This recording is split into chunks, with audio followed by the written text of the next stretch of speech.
Σήμερα θα μιλήσουμε για μία λέξη που κάνει πάρα πολύ θόρυβο, εκοφαντικό καμιά φορά.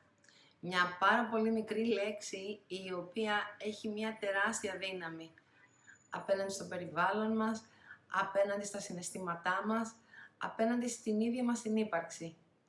Είναι η σιωπή.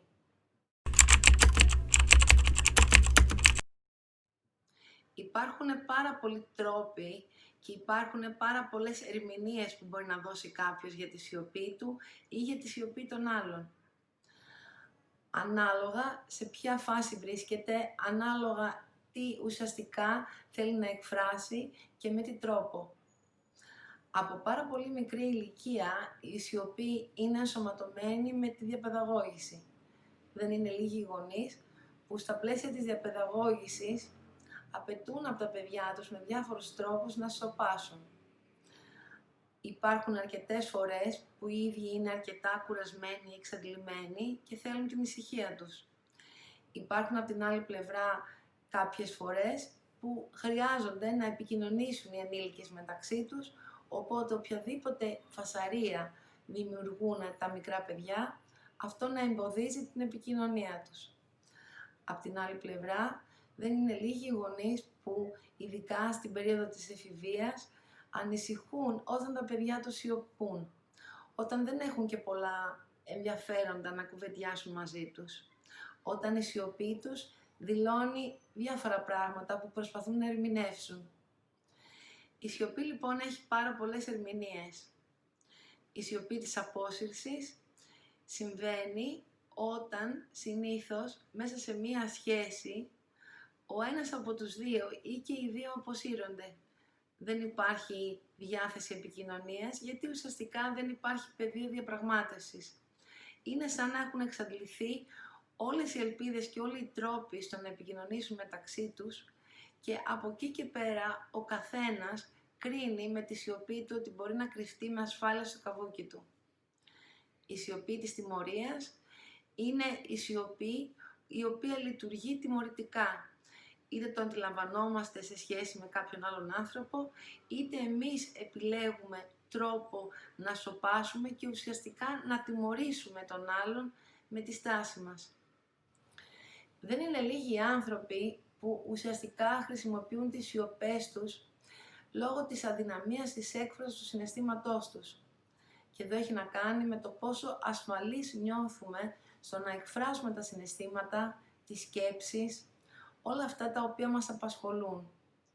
Η σιωπή είναι ένας καλός τρόπος για να μπορώ να κάτσω στη γωνιά μου χωρίς να μπω στη διαπραγμάτευση, χωρίς να εκτεθώ απέναντι στους άλλους. Υπάρχει όμως και ένα κομμάτι σιωπής το οποίο μπορεί να έχει πολύ διαφορετική ερμηνεία. Είναι οι άνθρωποι αντίθετα που μπορεί να πλημμυρίζουν από συναισθήματα. Συνήθως συναισθήματα χαράς. Σε αυτή την περίπτωση δεν υπάρχει λόγος να τα εκφράσουν ελεκτικά. Η σιωπή τους μπορεί αυτόματα να μεταφέρει όλη την πληρότητα της ψυχής που εκείνη τη στιγμή νιώθουν.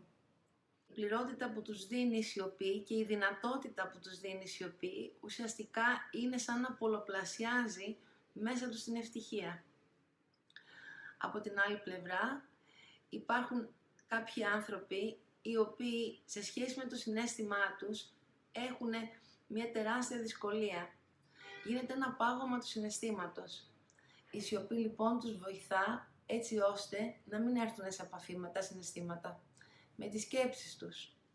Ουσιαστικά με τη σιωπή ησυχάζουν, σιωπούν.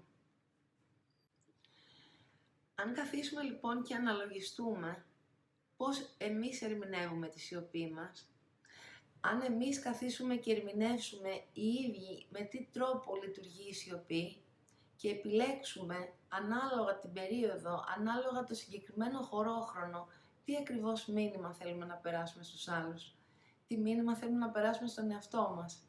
Και από την άλλη πλευρά συνειδητοποιήσουμε και οι άλλοι τι ακριβώς μήνυμα θέλουν να περάσουν απέναντι σε εμάς. Θα διαπιστώσουμε ότι η σιωπή από μόνη της έχει μια τεράστια δύναμη. Ο σοφός λαός λέει ότι η σιωπή είναι χρυσός και συνήθως το χρησιμοποιούμε στις περιπτώσεις εκείνες που με την απάντηση μπορεί να δυσκολέψουμε τα πράγματα. Δεν είναι λίγοι άνθρωποι οι οποίοι φλιαρούν άσκοπα μόνο και μόνο για να μην έρθουν σε επαφή με τη σιωπή, η οποία σιωπή πολλές φορές μπορεί να τους τρομάζει. Είναι βασικό λοιπόν να μπορούμε να αφουγκραστούμε τη στιγμή που σωπαίνουμε, για ποιο ακριβώς λόγο το κάνουμε, τι ακριβώς συμβαίνει.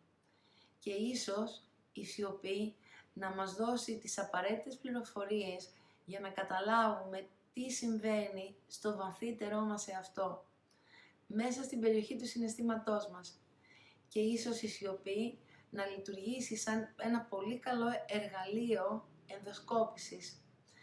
Ένα πολύ καλό εργαλείο για να δούμε πού ακριβώς βρισκόμαστε, πώς επικοινωνούμε, αν έχουμε διάθεση να επικοινωνήσουμε, με ποιους και με ποιον τρόπο.